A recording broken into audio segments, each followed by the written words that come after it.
الذين أنعمت عليهم غير المغضوب عليهم ولا الضالين. بسم الله الرحمن الرحيم. قل هو الله أحد الله الصمد لم يلد ولم يولد ولم يكن له كفوا أحد. بسم الله الرحمن الرحيم. قل هو الله أحد الله الصمد لم يلد ولم يولد ولم يكن له كفوا أحد. بسم الله الرحمن الرحيم. قل هو الله أحد الله الصمد لم يلد ولم يولد ولم يكن له كفوا أحد. صدق الله العلي العظيم. اللهم اغفر للمؤمنين والمؤمنات والمسلمين والمسلمات الأحياء منهم والأموات تابع بيننا وبينهم بالخيرات إنك مجيب الدعوات إنك على كل شيء قدير. صلوات اللهم صل على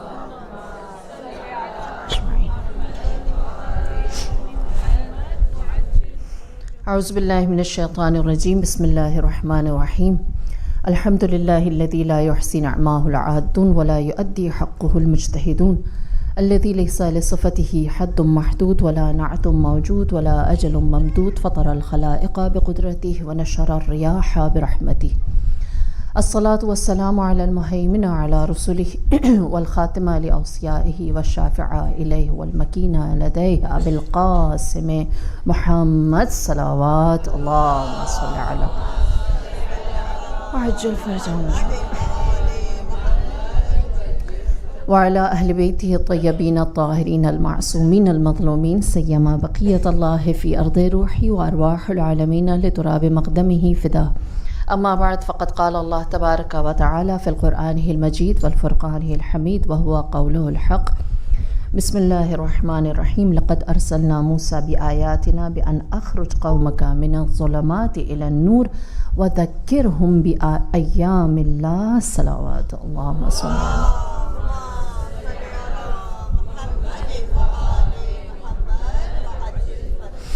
پروردگار عالم حضرت موسیٰ علیہ السلام کے بارے میں قرآن میں ارشاد فرماتا ہے کہ ہم نے ان سے کہا کہ آپ اپنی قوم کو ظلمات، تاریکی، اندھیرا، جہالت، اگنورنس اور گمراہی سے نکال کر نور، ہدایت اور علم کی جانب لے کر آئیں۔ ہم میں سے ہر شخص، اگر میں یہ سوال ابھی سب سے کروں، مجھے یقین ہے کہ 100% جتنا بھی کراؤڈ ہے وہ سب ایک ہی جواب دے گا کہ ہم میں سے کون چاہتا ہے کہ وہ ہدایت پر رہے؟ سب چاہتے ہیں۔ ہم میں سے کون چاہتا ہے کہ وہ زیادہ علم حاصل کرے؟ سب چاہتے ہیں۔ ہم میں سے کون چاہتا ہے کہ انشاءاللہ کہ جب امام کا ظہور ہو تو ہم امام کے ساتھ ہوں؟ سب چاہتے ہیں، ہے نا؟ تو یہ جو ظلمت سے، تاریکی سے، اندھیرے سے علم کی طرف، ہدایت کی طرف، روشنی کی طرف آنا ہے نا، یہ میری اور آپ کی سب کی خواہش ہے، چاہے ہم خود کو پریکٹسنگ کہیں یا نان پریکٹسنگ کہیں، چاہے ہم اپنے آپ کو ایک حقیقی عزادار کہیں یا دھکا سٹارٹ عزادار کہیں، چاہے کچھ ہی کیوں نہ کہیں، لیکن ہر ایک کی خواہش ضرور۔ یہ فرش کیا ہے؟ یہ فرش ہمارے لیے سب سے جو آپ کہیں میجر پیغام ہے وہ کیا ہے کہ 72 سے سیکھو 313 کیسا بننا ہے۔ یہی ہے نا کہ ہم یہی دیکھیں کہ انہوں نے پورا زمانہ امام کے خلاف تھا نا، انہوں نے ایسا کیا کیا کہ وہ امام کے ساتھ پوری ڈٹرمنیشن اور ڈیووشن کے ساتھ کھڑے رہے۔ ہم بھی ایسا کریں، جیسا زمانہ امام حسین کا تھا ویسا یا اس سے زیادہ خراب زمانہ امام وقت کا ہے، لہٰذا ہم 372 میں کیا دیکھتے ہیں؟ کچھ اصحاب رسول خدا ایسے ہیں جنہوں نے بتایا ہے کہ یہ جو 72 ہے نا امام کے اصحاب، یہ کوئی گروپ امام کے پاس نہیں آیا ایک ایک کر کے، ہے نا؟ جناب زہیر بن قین کتنے لوگ تھے؟ حبیب ابن مظاہر، ہے نا؟ جناب حر، نافع بن حلال، جنہیں امام نے کہا جاؤ، جانا ہے تو تم چلے جاؤ، میں تم اکیلے کو یہ راستہ، امام نے کربلا سے سیفسٹ ایگزٹ جناب نافع کو دکھائی اور کہا یہاں سے تم جا سکتے ہو، کسی کو نہیں پتہ چلے گا۔ ہاں، لہٰذا کچھ افراد ایسے ہیں جن کا تذکرہ کم ہوتا ہے، مثال کے طور پہ جناب سوید بن عمرو خثعمی، جناب سوید سین سے۔ آپ امام حسین کے ان خاصان میں سے تھے کہ جو جب میدان کی طرف گئے محاذ کرنے کے لیے، جہاد کرنے کے لیے، تو آپ کو پتہ ہے عرب رجس پڑھتے تھے، رجز کیا ہوتا تھا؟ ایسے الفاظ جس میں وہ اپنی اسپرٹ اور اپنی امام کے ساتھ ڈیووشن اور اپنا حسب نسب بتاتے تھے کہ میں کس قبیلے سے ہوں، میرے پاس کیا کیا کوالٹیز ہیں، اور میں اس وقت کس اسپرٹ کے ساتھ آیا اور میں میدان میں آنے کے بعد کیا کر سکتا ہوں۔ جناب سوید ان چند لوگوں میں سے تھے جو جب میدان میں مشرکوں کے یزیدیوں کے سامنے گئے تو آپ نے کیا رجز پڑھے؟ آپ نے رجز پڑھے، میں اس حسین کے لیے جنگ کر رہا ہوں جس کے جد خاتم النبی ہیں۔ حسین میرے آقا اپنے جد سے ملاقات کے لیے تیار ہیں تو میں بھی اس راستے میں ان کے ساتھ ہوں۔ ہاں، یعنی تذکرہ کس کا؟ اپنے امام کا۔ وہ ملنے کے لیے، شہادت کے لیے تیار ہیں، تو ہمارے لیے بھی سب سے بطریق اولا اس سے بہتر راستہ کیا ہو سکتا ہے؟ اور روایت کہتی ہے جناب سوید نے جب اٹیک کیا تو واپس جب ان کے اوپر رسپانس آیا تو اس میں وہ گھوڑے سے اپنے گر گئے اور وہ بے ہوش ہو گئے۔ دشمن نے یہ سمجھا کہ شہید ہو گئے، اور اتنی دیر جناب سوید بے ہوش رہے کہ عصر کا وقت آ گیا، اور جب عصر کے وقت طبل بجنے لگے، یزیدیوں نے اپنی جیت کا اعلان کیا اور وہ اپنی جیت یزیدی لشکر سیلیبریٹ کرنے لگا، تب جناب سوید جاگے۔ اور جب آپ کو ہوش سے میں آپ آئے ہیں اور آپ کو احساس ہوا کہ امام حسین کی بھی شہادت ہو چکی ہے، اب کوئی بھی باقی نہیں بچا، تو دیکھیے اب یہاں پر میری اور آپ کی لائف کربلا سے جڑ جاتی ہے۔ ایک جانب کتنے لوگ ہیں؟ جو آپ کے منیمم نمبر ہمیں تاریخ میں ملتا ہے وہ 30,000، جو یزیدیوں کا عمر ابن سعد کا لشکر ہے، منیمم 30,000 ہے، اور امام کے ساتھ کتنے تھے؟ 72 یا میکسیمم 110 لوگ، اور وہ 110 بھی نہیں رہے، وہ 72 بھی نہیں رہے، امام حسین بھی شہید ہو گئے، اور جو دشمن کا ایٹ لیسٹ 30,000 کا لشکر ہے تو اس سے زیادہ، وہ جو 30,000 کا لشکر ہے وہ اپنی جیت سیلیبریٹ کر رہا ہے۔ جناب سوید کو ہوش آ گیا، بتائیے اب سوید کو کیا کرنا چاہیے؟ یہاں میرے اور آپ کے لیے کربلا یہ چیپٹر کھولتی ہے اور کہتی ہے، میں بار بار کہتی ہوں، ایک انڈیویجول میٹر کرتا ہے۔ ہاں، میں اکیلے کیا بگاڑ لوں گا؟ نہیں۔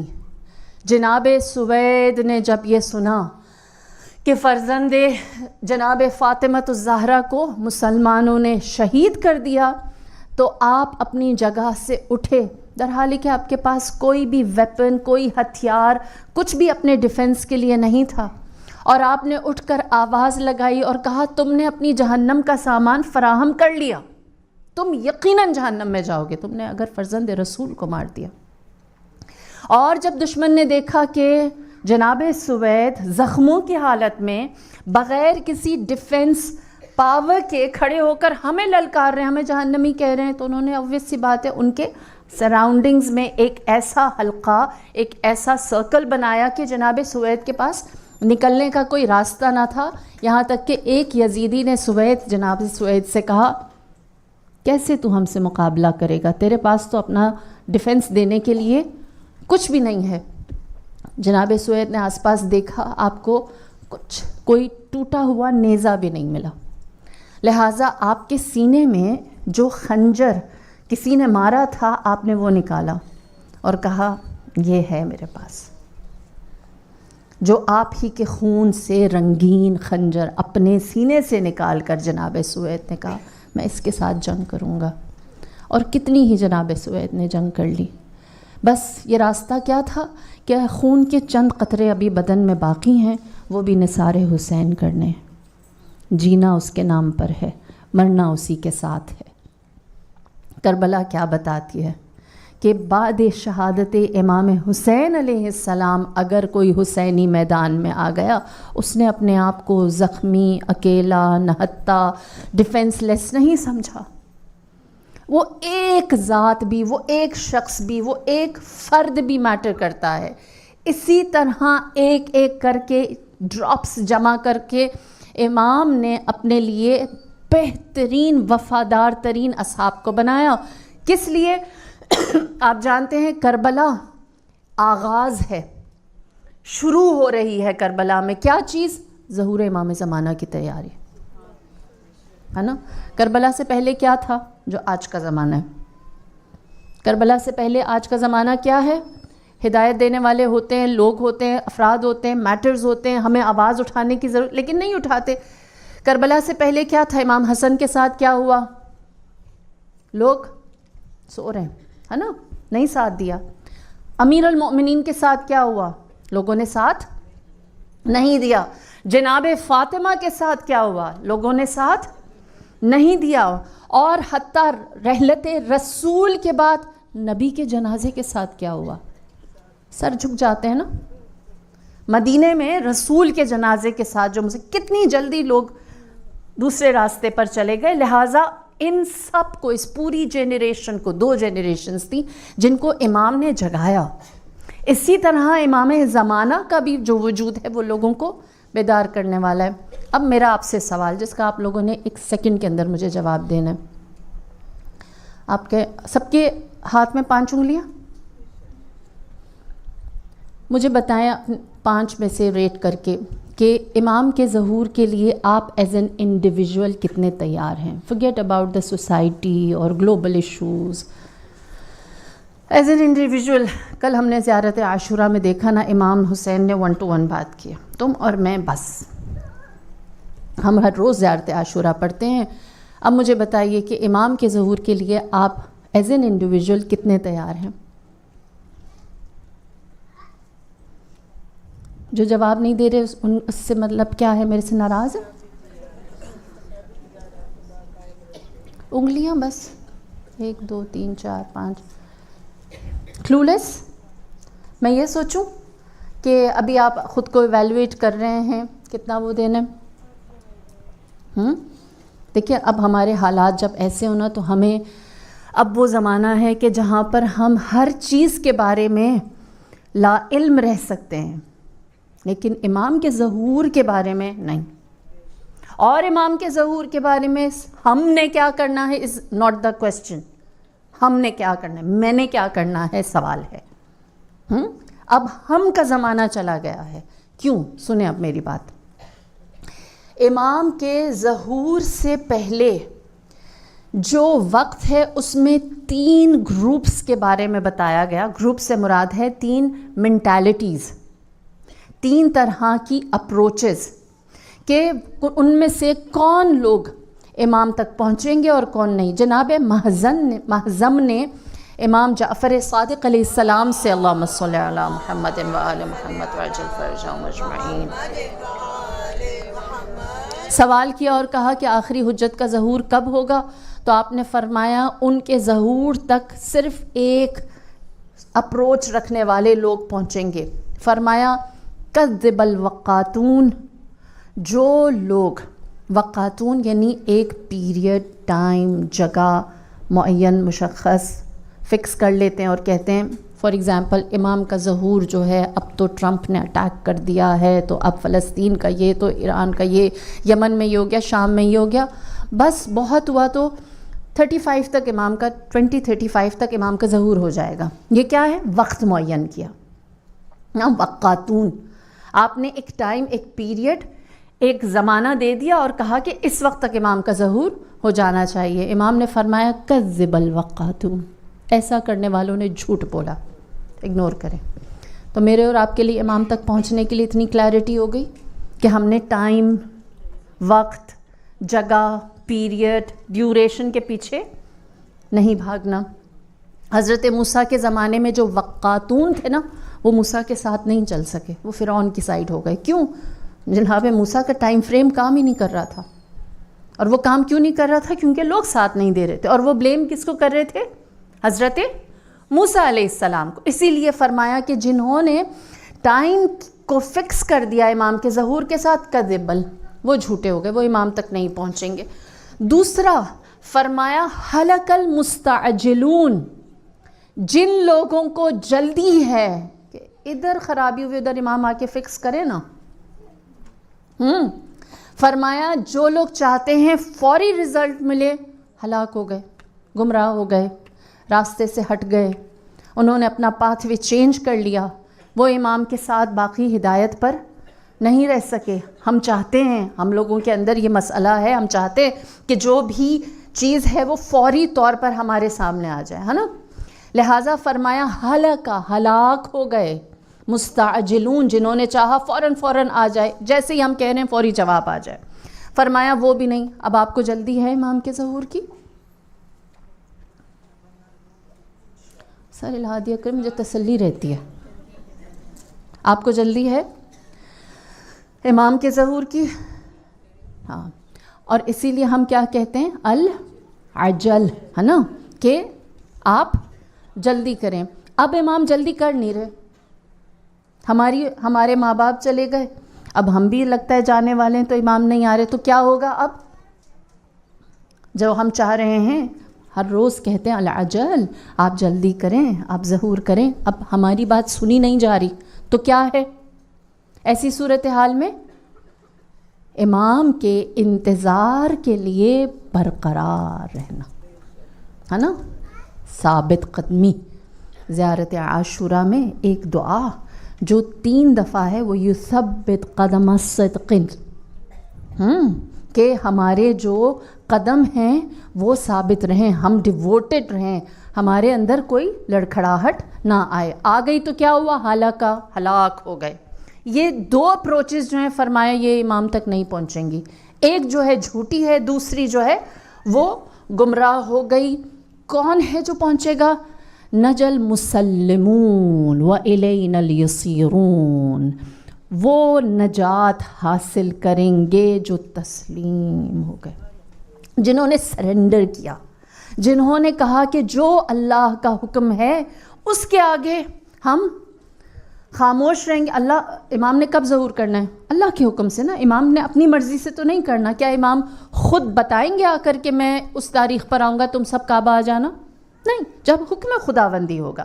لہٰذا فرمایا جو تسلیم سرنڈر ہو جانے والے ہیں ہماری حکمت، ہماری وزڈم، ہمارے حکم کے سامنے، فرمایا ان کو نجات مل جائے گی، وَإِلَيْنَا الْيَسِيرُونَ، وہ بہت جلدی ہم سے مل جائیں گے۔ تو ہمارے پاس یہ کلیئرٹی آ جاتی ہے، اور یہی وجہ ہے کہ امام کے ظہور سے پہلے کا جو زمانہ جو میں اور آپ گزار رہے ہیں، جیسے غیبت 2 تھی نا، ایک غیبت صغریٰ، دوسری غیبت کبریٰ، اسی طرح امام کا ظہور بھی 2 طرح کا ہے، ایک ظہور صغریٰ اور ایک ظہور، جس طرح غیبت دونوں ایک ہی جیسی تھی، دونوں میں امام نہیں تھے، لیکن ایک میں امام کے نائب 4 موجود تھے، اور جو دوسری غیبت ہے اس میں نائب چلے گئے۔ یہی فرق ہے نا غیبت کبریٰ اور صغریٰ میں۔ جو ظہور ہے وہ صغریٰ اور کبریٰ میں کیا فرق ہے؟ جو ظہور صغریٰ ہے اس میں نشانیاں ساری کمپلیٹ ہو گئیں، جو کچھ ہمیں بتایا گیا تھا وہ ہماری روٹین کا حصہ بن گیا ہے۔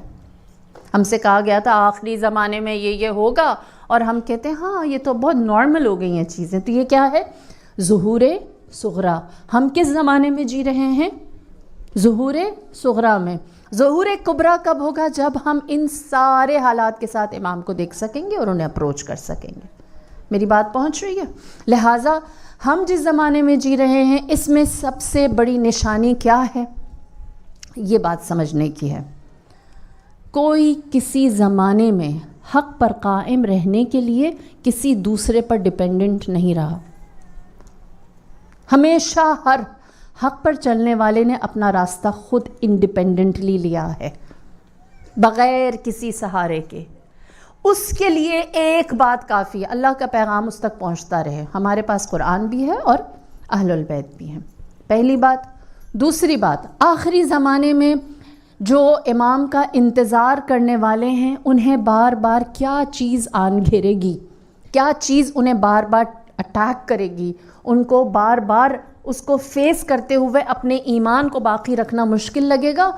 روایات کیا کہتی ہیں؟ پہلی روایت، زمانہ اس قدر خراب ہو جائے گا کہ اگر میں لٹرل روایت پڑھ رہی ہوں، ٹھیک ہے، بہار الانوار میں امام زمانہ کا جو چیپٹر ہے اس میں امام کے ظہور سے پہلے کے حالات میں یہ روایت ہے کہ ایسا زمانہ آئے گا کہ ایک خاتون کا ریپ کیا جائے گا ایک پبلک پلیس پر، اور اس ریپ کو کنڈیم کرنے والا سب سے بہترین کنڈیمنیشن کیا ہوگی کہ اس کو ریپسٹ کو چاہیے تھا کہ یہ اندر کر لیتا، پبلک پلیس پہ کیوں کیا؟ سب سے اچھی بات یہ، باقی ساری تو قابل ذکر نہیں، یعنی لوگوں کو یہ چیز بادر ہی نہیں کرے گی کہ ایک خاتون کے ساتھ یا کسی کی عزت کے ساتھ یہ مسئلہ ہوا ہے۔ اور پھر اس کے بعد فرمایا انسان گناہ کرتا رہے گا اور اس قدر گناہ میں وہ جری ہو جائے گا، کانفیڈنٹ ہو جائے گا کہ وہ اپنے گناہ کو اپنے ایمان کی نشانی بنا لے گا، اور خدا اس وقت ایک انسان کا دوسرے انسان پر سے ٹرسٹ ایسا اٹھائے گا، اللہ اکبر، کہ جو مائیں پریگننٹ ہوں گی وہ دعا کریں گی ہم انسان پیدا نہ کریں۔ اس حد تک انسان دوسرے انسان سے دل اس کا اٹھ گیا ہوگا کہ وہ دعا کریں کہ ہم انسان پیدا نہ کریں، سانپ پیدا کریں۔ روایت ہے یہ۔ اس حد تک تنگی ہوگی کہ جو مسلمان ہوگا صبح وہ شام کو کافر ہوگا، اور جو شام کا کافر ہوگا وہ صبح کا مسلمان ہوگا۔ اور پھر اس کے بعد فرمایا، یہ تھوڑی سی چیزیں جو ہیں ہم اپنے معاشرے کی صرف یہ بتانے کے لیے کہ ہم ظہور صغریٰ میں ہیں، فرمایا کہ آخری دور میں خواتین جو ہیں وہ گھروں کی پرووائڈر ہوں گی، اور جو مرد ہیں وہ خواتین سے، عورتوں سے اپنے لیے رزق کی توقع رکھتے ہوں گے۔ ہمارے لیے یہ چیز کتنی نارمل ہو گئی ہے نا، کہ خواتین جو ہیں، بچیاں جو ہیں، عورتیں جو ہیں وہ کما رہی ہیں۔ اور پھر اس کے بعد فرمایا ایسا وقت ہوگا کہ جب شیعوں کے لیے، اب ہم تھوڑا اور قریب آ جاتے ہیں، شیعوں کے لیے زمانہ تنگ ہو جائے گا، ایسا تنگ ہو جائے گا کہ جو حاکم ہے وہ اعلان کرے گا اور کہے گا اگر کوئی کسی شیعہ کا سر لائے تو اسے 1000 درہم دیے جائیں گے، انعام دیا جائے گا۔ اور جب یہ سنا جائے گا تو اس کو سننے کے بعد ایک شیعہ یہ سوچے گا اس سے پہلے کہ دوسرا آ کے میرا گلا کاٹ لے، میں اپنے دوست شیعہ کا گلا کاٹ کے لے جاتا ہوں۔ حالات جنرل ایسے ہیں، تو ایسے حالات میں ہم سوچیں گے امام آ جائیں، کذب الوقاتون ہلک المستعجلون، یہ دونوں راستے نہیں لینے، اپنا ایک انڈیپینڈنٹ راستہ لینا ہے کہ ہم نے کیا کرنا ہے، مسلمون، کہ مولا آپ جتنی دیر کریں ہم اتنے حوصلے سے آپ کا انتظار کریں گے، ہم آپ کے سامنے کبھی نا امید نہیں ہوں گے۔ دوسری نشانیاں ایسی ہیں کہ جن کے بارے میں بتایا کہ جو حتمی ہیں اور بڑی ہیں، مثال کے طور پر آسمان جو ہے وہ پہلے بتائے گا کہ امام کا ظہور کب ہونے والا ہے۔ آپ کو پتہ ہے ہمیشہ آسمان نے انسان کو گائیڈ کیا ہے، ہمیشہ بتایا ہے کہ کیا ہونے والا ہے۔ مثال کے طور پر نمرود کو کیسے پتہ چلا ابراہیم آنے والے ہیں؟ اس نے حضرت ابراہیم کی ولادت سے پہلے لوگوں کو مارنا شروع۔ فرعون کو کیسے پتہ چلا کہ حضرت موسیٰ آنے والے؟ آسمان سے نا، علم نجوم سے اسے پتہ چلا۔ اسی طرح جو قیصر و کسرا میں رہنے والے تھے انہیں کیسے پتہ چلا کہ مکہ و مدینہ میں کسی نبی کی ولادت ہوئی ہے؟ آسمان سے ستارے گرنے لگے، آسمان نے بتایا، خبر دی۔ تو آسمان ہمیشہ خبر دیتا ہے، بتاتا ہے۔ اسی طرح امام کے ظہور سے پہلے بھی آسمان پر نشانیاں کیا ہیں؟ ایک بدن نظر آئے گا، ہاں روایات میں موجود ہے، ایک ہاتھ نظر آئے گا جو امام کے ظہور سے قریب کا وقت ہے۔ پھر اس کے بعد فرمایا کہ آسمان بتائے گا کہ سردی اور گرمی کب ہوتی ہے، جیسے ہمارے ہاں ایک سائیکل ہے نا سیزنز کا، گرمی کب، سردی کب، بارش کب۔ فرمایا آسمان جو ہے وہ اس سائیکل کو بدل دے گا، گرمی کے وقت سردی ہوگی، سردی کے وقت گرمی ہوگی۔ ہمارے لیے بات کوئی بہت نئی نہیں رہی، گلوبل وارمنگ کو ہم لوگ ایکسپیرینس کر چکے ہیں۔ اب اگر میں آپ سے یہ کہتی ہوں کہ آسمان آپ میں سے کس کس نے دیکھا ہے، تو آپ کہیں گے سب نہیں دیکھا ہے۔ آسمان میں امام کے ظہور کی نشانیاں کس کس نے ڈھونڈی ہیں؟ دیکھیں، ایک تو جیسے میں نے بھی کہا نا کہ ایک ہاتھ نظر آئے گا۔ اگر آپ لوگ آج ایک چھوٹا سا ہوم ورک دے سکتی ہوں، بہت انٹرسٹنگ ہے، آپ لوگوں کو مزہ آئے گا، اپنے بچوں کے ساتھ بیٹھ کر آپ لوگ یہ ہوم ورک کریں۔ 17 میں غالباً، میں ایئر تھوڑا آگے پیچھے کر سکتی ہوں، آپ لوگ جب چیک کریں گے تو آپ کو مل جائے گا. ناسا نے کہا کہ اس نے فضا میں، خلا میں، اسپیس میں ایسی نور کی، لائٹ کی فارمیشن دیکھی ہے جو اس سے پہلے کبھی نہیں دیکھی. اور جب انہوں نے ہر سیٹلائٹ سے، ہر اینگل سے اس کی تصویریں لیں تو وہ فارمیشن ایسی تھی کہ اس سے ایک ہاتھ بن رہا تھا.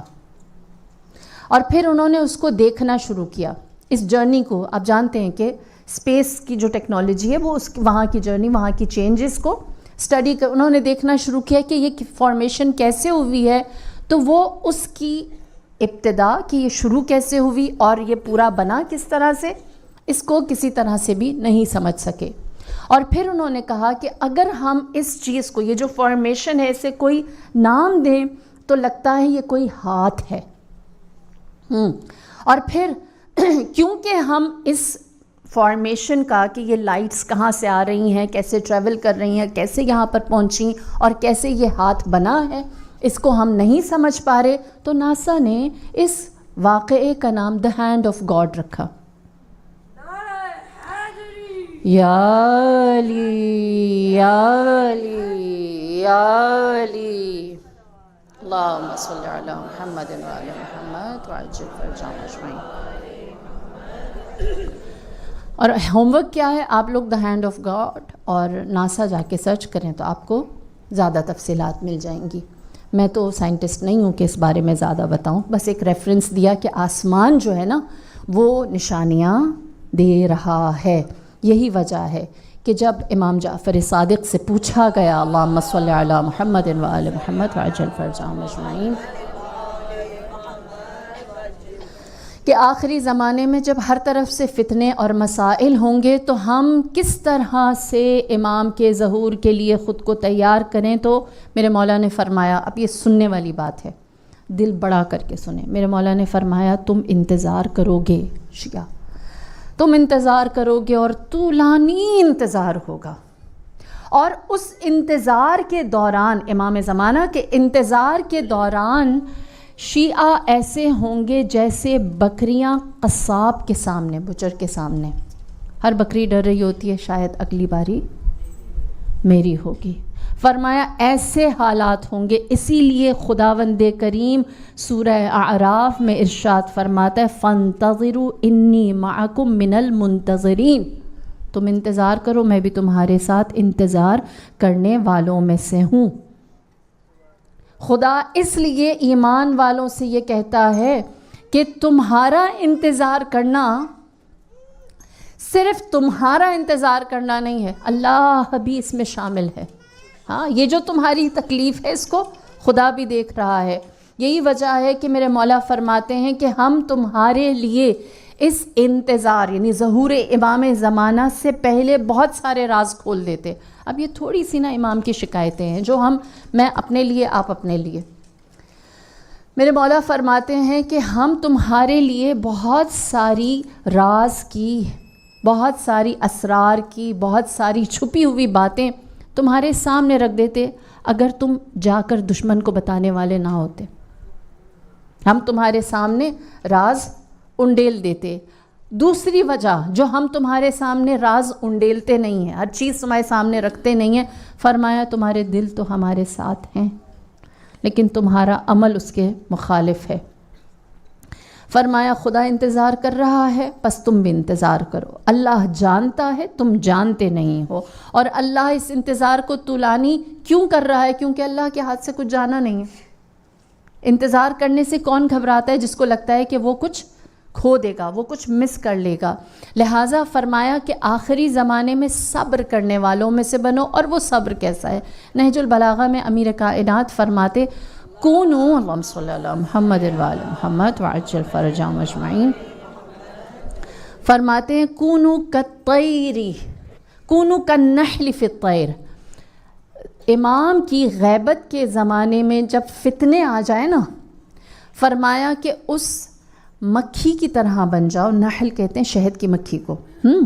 فرمایا اس ہنی بی کی طرح بن جاؤ جو بڑے بڑے پرندوں میں اڑتی ہے. کیونکہ وہ بڑے پرندے سمجھتے ہیں بیکار، فضول، ٹائنی، چھوٹی، ہماری ایک ہلکی سی اس کو کوئی چیز لگے گی تو ختم. کیوں؟ فرمایا تاکہ فتنے کے زمانے میں کوئی تمہیں استعمال نہ کرے، تم یوز نہ ہو جاؤ. ہاں تم خود تو غلط نہیں کرو گے، ہو سکتا ہے کہ کوئی آپ کو گمراہ کر لے.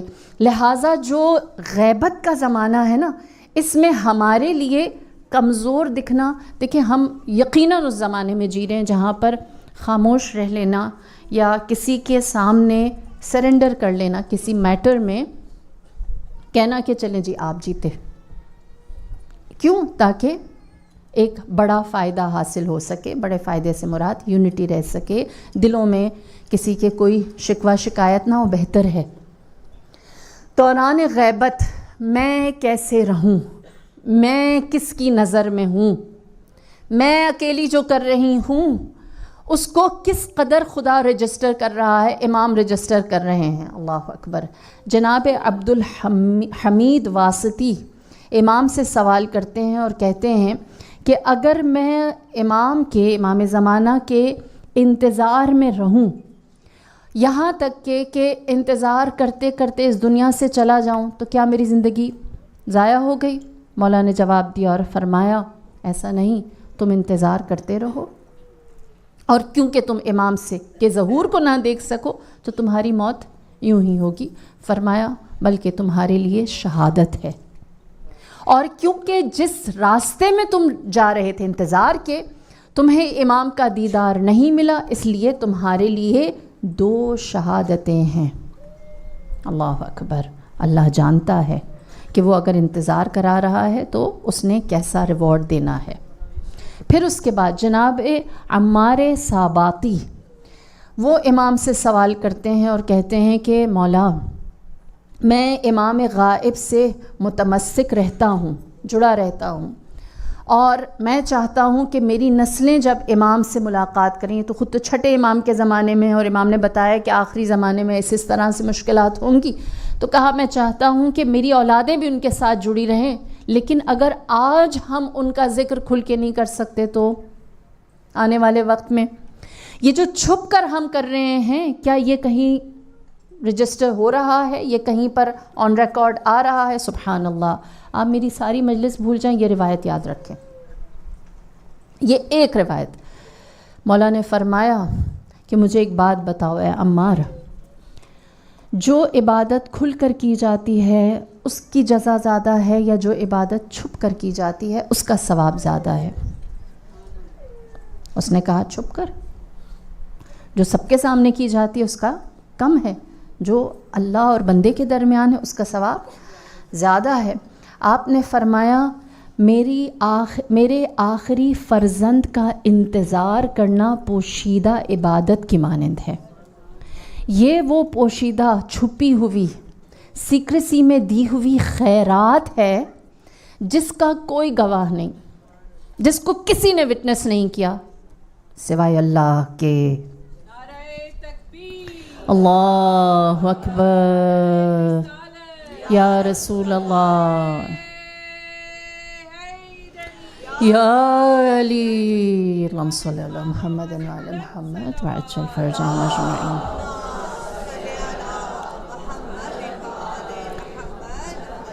فرمایا کہ اس نیکی پر کوئی گواہ نہیں سوائے اللہ کے، لہٰذا جزا بھی کوئی نہیں دے سکتا سوائے اللہ کے، اور خدا جب اس کی جزا دیتا ہے تو وہ اپنے حساب سے دیتا ہے.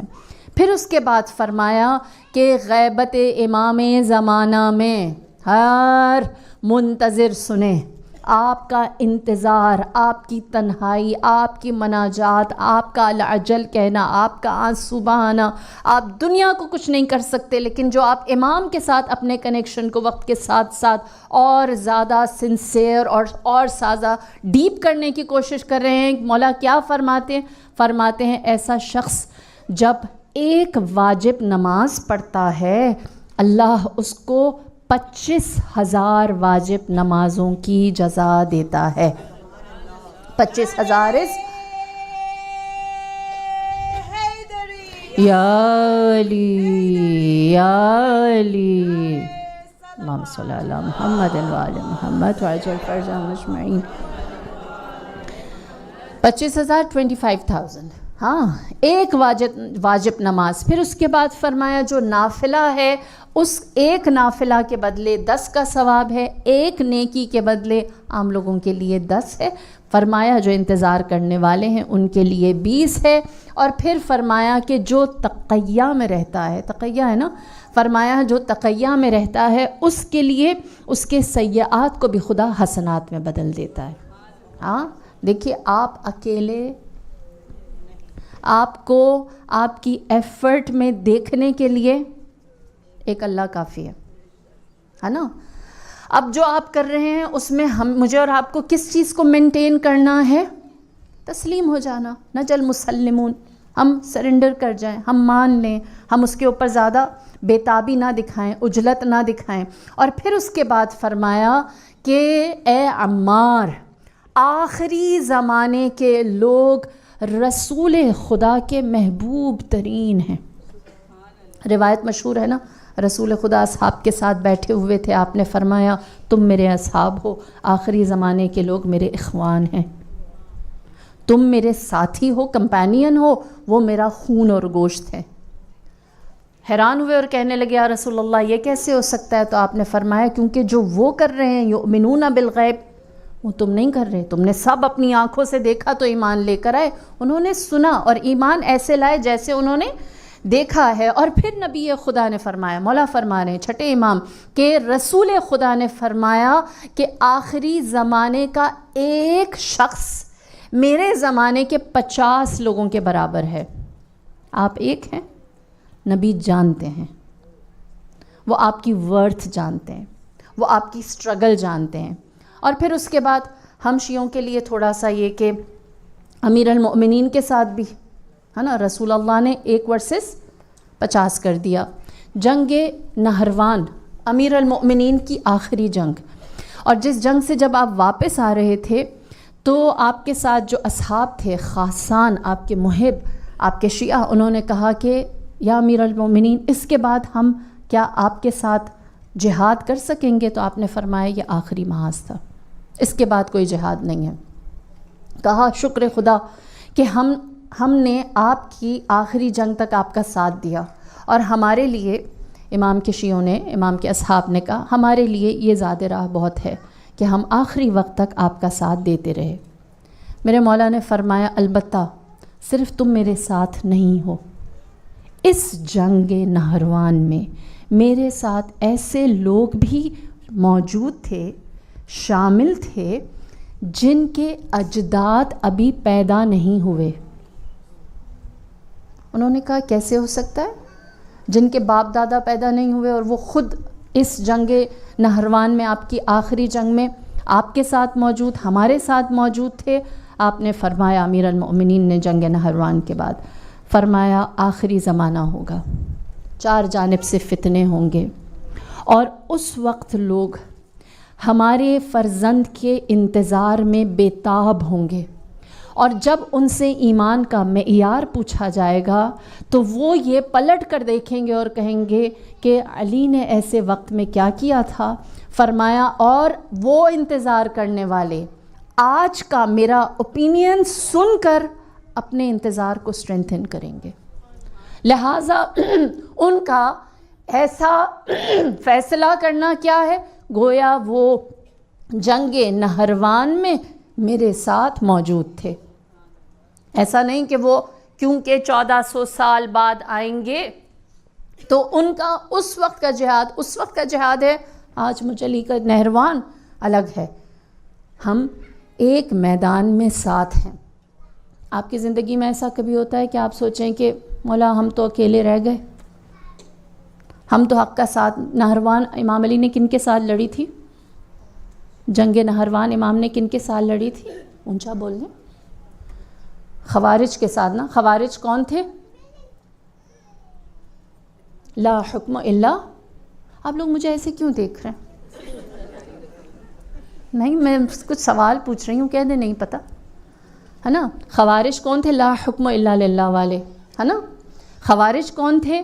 جو یہ کہتے تھے ہمارے لیے کتاب اللہ کافی ہے، جو یہ کہتے تھے رسول خدا نعوذ باللہ میت ہیں، جو یہ کہتے تھے کہ یا رسول اللہ نہیں کہنا چاہیے، علی تو چھوڑو، جو یہ کہتے تھے کہ علی خود کیسے فیصلہ کریں، ہم قرآن پڑھ کے خود بھی فیصلہ کر سکتے ہیں، اللہ نے ہمیں عقل دے رکھی ہے۔ آپ پہنچ رہے ہیں آج کے زمانے کے خوارج تک، سمجھ آ رہی ہے میں کن کی بات کر رہی ہوں؟ تو وہ خوارج کی جنگ میں کیا کہا، میرے شیعہ یہ والا اوپینین رکھیں گے تو وہ اس زمانے میں ایسے ہوں گے جیسے مجھ علی کے ساتھ لڑتے رہے ہیں۔ سبحان اللہ، آپ اکیلے ہیں، آپ اکیلے ہیں نہیں، وہ اس زمانے میں میرے اور آپ کے لیے راستے بچھا کر گئے ہیں۔ یہی وجہ ہے کہ امام محمد باقر علیہ الصلاۃ والسلام، اللہم صلی علی محمد وعلی محمد وعجل فرجهم اجمعین، آپ سے پوچھا گیا، کہا گیا کہ آخری زمانے میں امام کے لشکر کے افراد کیسے ہوں گے؟ دیکھیں ہمارے لیے یہ بھی ضروری ہے کہ اگر ہمیں یہ پتہ ہے کہ جناب سوید جو امام حسین کے لشکر میں تھے ان کی کیا ایٹریبیوٹس تھے، تو ہمیں یہ بھی پتہ ہو کہ آنے والے کیسے ہوں گے۔ 313 میرے مولا نے فرمایا 6 طرح کے لوگ 313 میں شامل ہوں گے، 6 ڈفرینٹ کیٹیگریز ہیں۔ پہلی کیٹیگری فرمایا اوتاد کی، اصحاب امام زمانہ کے، فرمایا پہلی کیٹیگری اوتاد والجبال اوتادا، سورہ نبا والا نا، کیا ہے اوتاد کا مطلب ہے میخ، جیسے نیل۔ خدا نے قرآن میں کیا کہا ہے کہ ہم نے پہاڑ کو زمین میں اوتاد بنا کر گاڑ دیا ہے، جیسے ایک نیل لکڑی میں لگائی جاتی ہے تاکہ اس کو مضبوطی سے جوڑ دیں، تو فرمایا کہ زمین کے لیے جو جبال پہاڑ ہیں وہ اوتاد، ایسا مضبوط اس کو ٹھہرائے رکھنے والے ہیں۔ فرمایا امام مہدی کے لشکر کا سب سے پہلا حصہ جو ہے وہ اوتاد کا ہوگا، وہ پہاڑ کی طرح ڈٹے رہنے والے ہوں، ہلا نہیں سکتا کوئی انہیں۔ اور پھر اس کے بعد فرمایا وہ جو اوتاد ہیں 313 میں وہ سب سے آگے ہوں گے، اور ان کی تعداد 30 اصحاب کی ہوگی، جو سب سے آگے ڈٹے رہنے والے، جنہیں کوئی نہیں ہلا سکے گا۔ پھر اس کے بعد فرمایا دوسری کیٹیگری ہے عصائب کی۔ عصائب وہ ہیں کہ جو انتہائی طاقتور ہوں گے، ان کی طاقت، عصبہ کہتے ہیں اسٹرینتھ کو، مضبوط ہونے کو۔ فرمایا کہ جو عصائب ہیں وہ انتہائی طاقتور ہوں گے، اور ان کا تعلق، خوشی کی بات تو نہیں ہے ویسے، ان کا تعلق عراق سے ہوگا۔ میں عراقی نہیں ہوں تو مجھے خوشی نہیں ہوئی، ہاں۔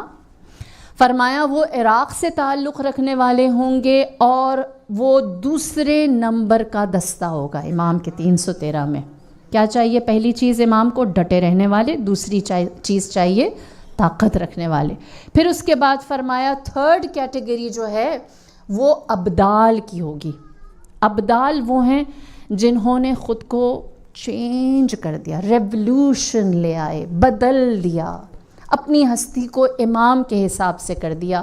یہ 30 to 70 یا 30 ہوں گے یا 40 ہوں گے یا 50 ہوں گے 60 ہوں گے 70 ہوں گے، اس کے درمیان ان کا نمبر ہوگا، یہ جو آپ کہیں کہ امام کے لشکر کا حصہ ہے۔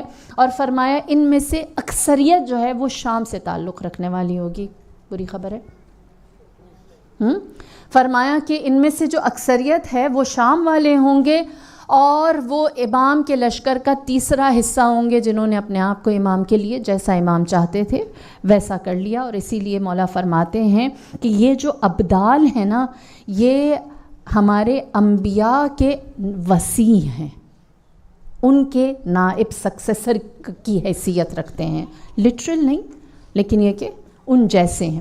پھر اس کے بعد چوتھی صفت فرمایا یہ نجبا کی ہے۔ نجبا نجیب، جو پاک ہوتے ہیں، ستھرے لوگ ہوتے ہیں، ٹرانسپیرنٹ ہوتے ہیں، جن کے اندر کسی طرح کی ڈپلومیسی یا ڈبل فیس نہیں ہوتے، منافق نفاق جن کے اندر نہیں ہوتا، جن کی ذات کے اندر اپنے لیے بھی کلیئرٹی ہوتی ہے اور دوسروں کے لیے بھی۔ فرمایا وہ نجبا کی ہوگی، اور یہ نجبا جو ہیں یہ دنیا کے مختلف حصوں سے آئیں گے۔ آپ کے لیے اور میرے لیے اچھی خبر ہے۔ تو ہم کہاں شامل ہو سکتے ہیں؟ نجبا۔ ہمیں لٹرلی یاد رکھنے کی ضرورت ہے نا، ہماری دعا میں یہ ہونا چاہیے، کہ ہم امام سے کہیں کہ ہمیں پتہ چلا وہاں ایک آدھی جگہ ہمارے لیے پاسبل ہے تو ہمیں اس میں شامل کر دیں انشاءاللہ۔ فرمایا کہ نجبہ جو شریف و پاکیزہ کلیرٹی والے ہیں اور ان کی تعداد 50 to 70 ہے۔ پھر اس کے بعد 5th کیٹیگری فرمایا یہ رفقا کی ہے۔ رفیق وہ جو ساتھ دینا چاہتا ہے، جو ساتھ رہنا چاہتا ہے۔ رفیق وہ ہوتا ہے یہ جو ساتھ نبھانے کے لیے، ساتھ سفر طے کرنے کے لیے کچھ بھی کرنے کو انکنڈیشنلی ساتھ رہنا چاہتا ہے۔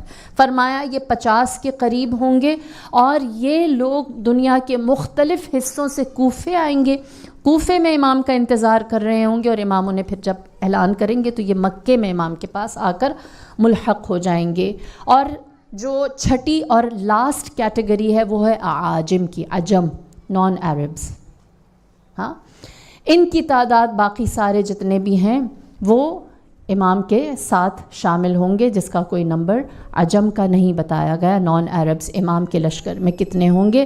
البتہ ایک روایت یہ ملتی ہے کہ فرمایا کہ امام کے لشکر میں جو عجم ہیں وہ زیادہ ہوں گے، جو عرب ہیں وہ کم ہوں گے۔ عرب عراق سے ہوں گے، مصر سے ہوں گے اور شام سے ہوں گے، باقی سارے عجمی ہوں گے۔ ان کیٹیگریز کے بارے میں ہمیں وضاحت سے بتایا کہ تم اگر چاہتے ہو امام کے لشکر میں شامل ہونا تو کہاں جانا ہے، یہ پہلی بات۔ دوسری بات، آپ لوگ تھک نہیں گئے تو میں جلدی سے آخری روایت سنا دوں؟ ہاں، آج ٹاپک کلوز ہو جائے گا۔ امام سے سوال کیا گیا کہ مولا آپ کے شیعہ تو بہت زیادہ ہیں نا، چھٹے امام سے کہا گیا آپ کے شیعہ بہت زیادہ ہیں۔ آپ نے فرمایا واللہ اگر ہمارے شیعہ 313 بھی ہوتے تو میں آج قیام کرتا۔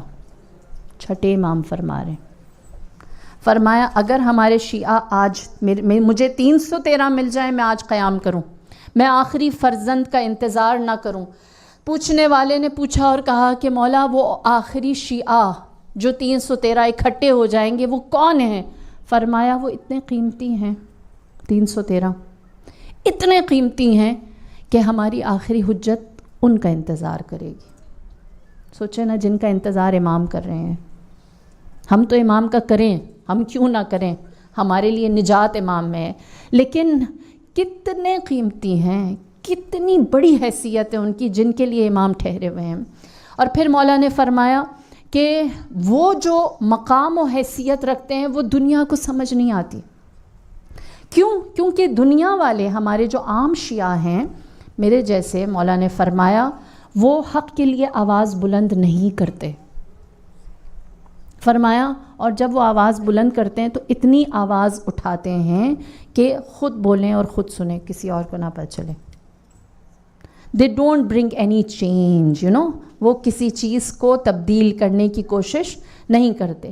فرمایا کہ وہ ایسے ہوتے ہیں کہ جو ہمارے دشمنوں سے دوستی کرتے ہیں اور جہاں ہماری برائی ہوتی ہے اس محفل میں چلے جاتے ہیں۔ شیعہ امام کے چاہنے والے۔ آپ سے سوال کیا اور کہا گیا البتہ وہ لوگ جو آپ کے ساتھ ہیں، آپ کے پاس موجود ہیں، وہ کون سے لوگ ہیں جو 313 میں ہو سکتے ہیں؟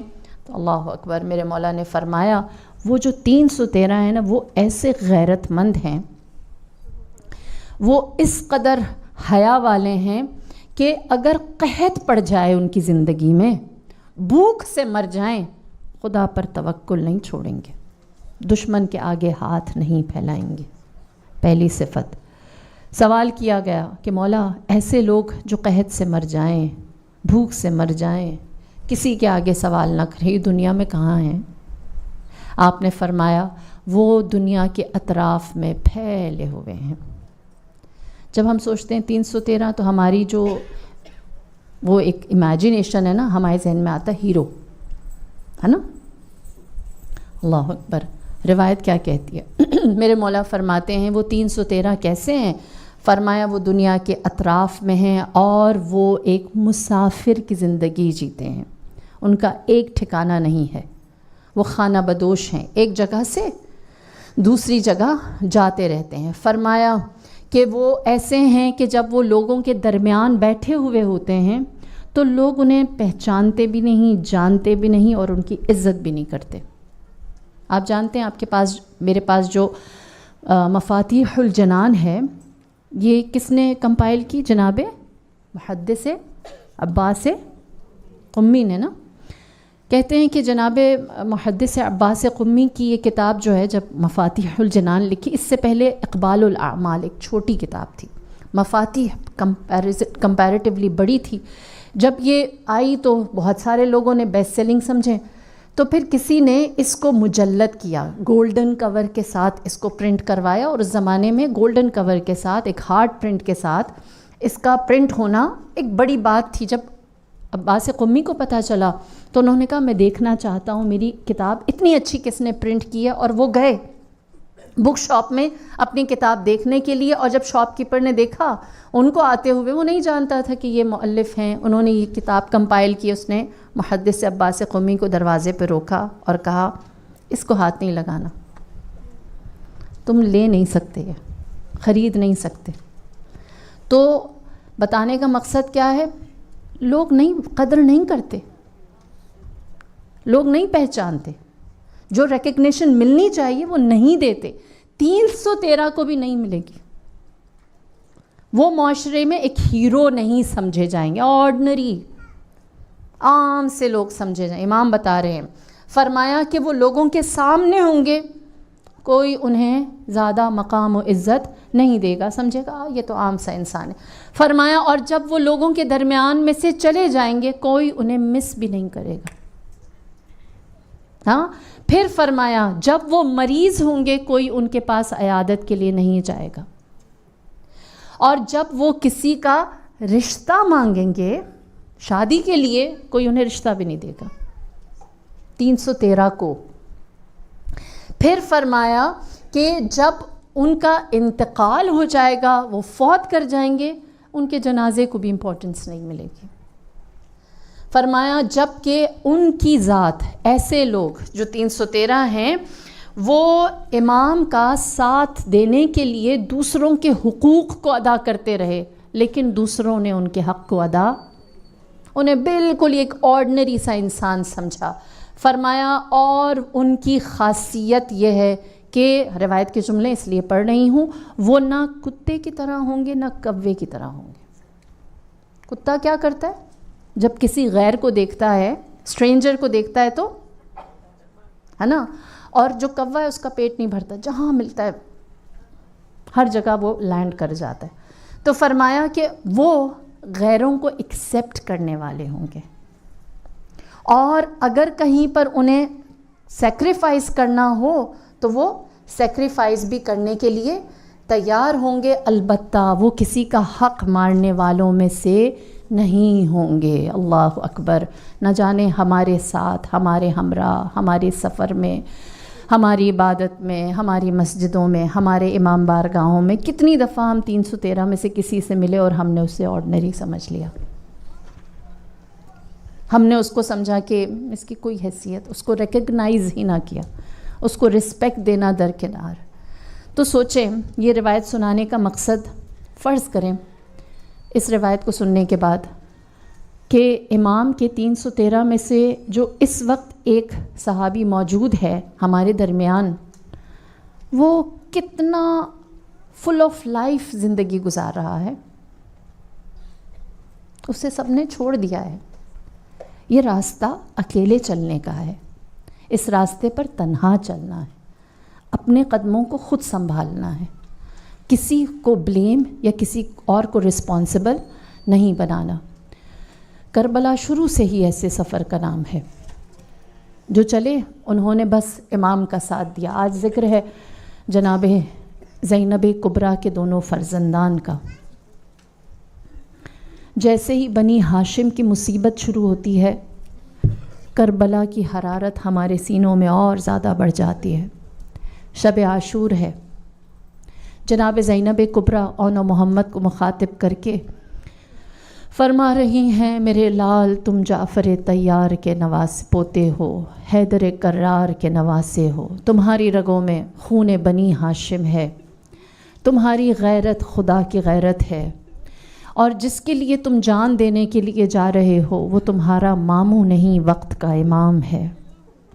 اے میرے بچوں، تمہیں کتنی ہی تکلیف کیوں نہ ہو، پلٹ کر خیموں کی طرف نظر نہ کرنا. اپنی جان کو اپنے آقا و سید پر وار دینا۔ اور پھر اس کے بعد ایک روایت ہے معالی السبطین کی کہ بی بی فرماتی ہیں جب میں مدینے سے نکلی سفر کے لیے تو میں اون و محمد کو چھوڑ آئی۔ اب یہ سفر شروع ہی ہوا تھا کہ جناب عبداللہ ابن جعفر طیار، جناب زینب کے جو شوہر ہیں علیل تھے، بیمار تھے، انہوں نے جناب زینب کو راستے میں روکا۔ جناب زینب نے جب یہ دیکھا شوہر روکنے آیا ہے تو سمجھی کہ شاید یہ واپس بلانے آئے ہیں، فرمایا مجھے میرے آقا کے ساتھ جانے سے روکنا مت۔ جناب عبداللہ ابن جعفر طیار نے فرمایا میں تمہیں روکنے نہیں آیا، میں یہ بتانے آیا ہوں کہ اے زینب آپ کچھ بھول گئیں مدینے میں۔ بی بی نے سوال کیا اے عبداللہ میں مدینے میں کیا بھول گئی؟ جناب عبداللہ نے فرمایا حسین کا صدقہ بھول گئی، حسین کا صدقہ بھول گئی۔ فرمایا اے اون و محمد میں نے تمہیں جب مدینے میں اپنے ساتھ مسافر بنایا تو یہ سوچ کر بنایا کہ اگر میرے حسین کو ضرورت ہوئی تو جیسی میرے ماں نے اپنے دونوں لال دے دیے تھے اسی طرح میں بھی اپنے دونوں لال راہ خدا میں قربان کروں گی۔ 10 محرم آئی، اصحاب جان دے بیٹھے، غلام قربان ہو بیٹھے، آوان مقتل میں اپنی لاشیں سجا بیٹھے۔ اب قبیلہ بنی ہاشم کی باری تھی۔ جناب زینب کبریٰ نے سب سے پہلے اپنے فرزندان کو امام کی خدمت میں بھیجا۔ اون و محمد نے جب اجازت چاہی مولا نے فرمایا زینب کے گلشن میں 2 ہی تو پھول ہیں، اگر یہ دونوں آج کام آ گئے تو اس کے بعد زینب کا گلستان اجڑ جائے گا۔ بچوں نے جناب اون اور محمد نے امام حسین کے ہاتھوں کے اتنے بوسے لیے کہ امام راضی ہو گئے۔ اس کے بعد اون و محمد جب میدان میں اترے تو رجس پڑھتے اور کہتے ہم جعفر طیار کے نواسے ہیں، ہم جعفر طیار کے پوتے ہیں جو 2 پروں سے جنت میں پرواز کرتے ہیں، جنہوں نے اپنے بازوؤں کو اپنے رسول پر قربان کر دیا تھا۔ کہتے ہیں عمر ابن سعد نے جب دیکھا کہ اس شجاعت و شہامت کے ساتھ اون و محمد میدان میں آ رہے ہیں تو انہوں نے کہا ان دونوں جوانوں کو ایک دوسرے سے الگ کر دیا جائے، یہ جب تک ساتھ رہیں گے یہ ہم پر حملے بھی کریں گے اور ایک دوسرے کو دفاع بھی دیں گے، لہٰذا اون و محمد کو ایک دوسرے سے جدا کر دیا گیا۔ ان کے اطراف میں ایسا نرغہ، ایسا حلقہ بنایا کہ 4 جانب سے حملات ہوئے۔ آپ جانتے ہیں کہ جناب اون کی قبر مطہر کربلا سے 12 کلومیٹر باہر ہے۔ تصور کیجئے کتنی لمبی جنگ کی ہے زینب کے لال نے، کس قدر دشمن کو دوڑایا ہے، کس قدر دشمن کے لیے آپ نے امام تک پہنچنا مشکل بنا دیا۔ یہاں تک کہ روایت کہتی ہے کہ ایک مقام ایسا آیا جہاں دشمن کا غلبہ ہوا، 4 جانب سے بچوں پر حملے ہونے لگے۔ بچے اتنے چھوٹے تھے، بالخصوص جناب محمد اتنے کم سن تھے کہ جب ان کے اوپر کوئی ضربت آ کر لگتی تو وہ اماں اماں پکارتے۔ اللہ آپ کی اولادوں کو سلامت رکھے۔ جناب اون و محمد پر 4 جانب سے حملے ہوئے، یہاں تک کہ جب حملہ آخر ہوا جناب اون و محمد نے صدا لگائی علیک منی سلام یا ابا عبداللہ۔ حسین نے جو سلام آخر سنا قتل گاہ کی جانب چلنے لگے۔ پہلی دفعہ تھا جب حسین کو اپنا آپ قتل گاہ کی جانب جاتے ہوئے اکیلا لگا، کیونکہ حسین ایک ہے لاشیں 2 ہیں۔ آپ نے آواز لگائی اے عباس کیا میرے ساتھ زینب کا گلستان، زینب کے پھولوں کو لینے نہ چلو گے؟ پہلی دفعہ ابو الفضل العباس اور سید الشہداء میدان میں آئے، اون و محمد کے جنازے لیے۔ پلٹ کر جب گنج شہیدہ میں آئے، روایت کہتی ہے تمام بیویاں نعرہ تکبیر کے ساتھ شہداء کا استقبال کر رہی تھیں۔ جناب زینب نظر نہ آئی۔ امام حسین نے پوچھا ان بچوں کی ماں کہاں ہے؟ جواب دیا زینب کا سر سجدے میں ہے۔ اے پروردگار میری قربانی کو قبول کرنا، میں اپنے بھائی حسین کے سامنے اگر آنسو بہاؤں گی میں جان جانتی ہوں میرا بھائی غیرت کھائے گا اور اسے احساس ہوگا میں نے اپنی بہن کو کہیں تکلیف تو نہ دی، اے پروردگار میں چہرہ حسین پر یہ سوال نہیں دیکھ سکتی، لہٰذا تیرے سامنے حاضر ہو گئی، اے خدا میری اس قربانی کو قبول فرما۔ سلام زینب کبریٰ تیرے صبر پر، تیرے توکل پر، تیری فداکاری پر، تیرے یقین پر۔ زینب نے سب پر گریہ کیا، نہ محمد پر گریہ نہ کیا۔ 10 محرم گزر گئی، 11 محرم کو سارے سر نو کے نیزہ پر چڑھے، زینب نے سب پر گریہ کیا، نہ محمد پر گریہ نہ کیا۔ دربار شام میں سب کے سر لائے گئے، زینب نے انو محمد کو جو دیکھا سر حسین کے سامنے ان پر گریہ نہ کیا۔ رہائی ملی، زینب پلٹ کر کربلا آئی، قبر حسین پر سلامی دی، کہا میرے فرزندان تجھ پر قربان۔ زینب نے حسین پر گریہ کیا، اپنے بچوں پر گریہ نہ کیا، یہاں تک کہ زینب پہنچی مدینے، اپنے گھر میں داخل ہوئی، آنو محمد کے بستر دیکھے۔ میں ماں ہوں، میں جانتی ہوں ایک ماں کے لیے بچوں کی غیر حاضری کیا ہو۔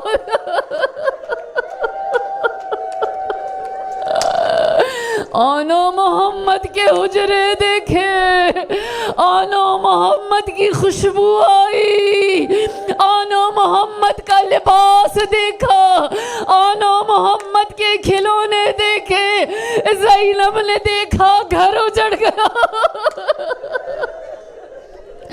زینب نے دیکھا گھر اجڑ گیا۔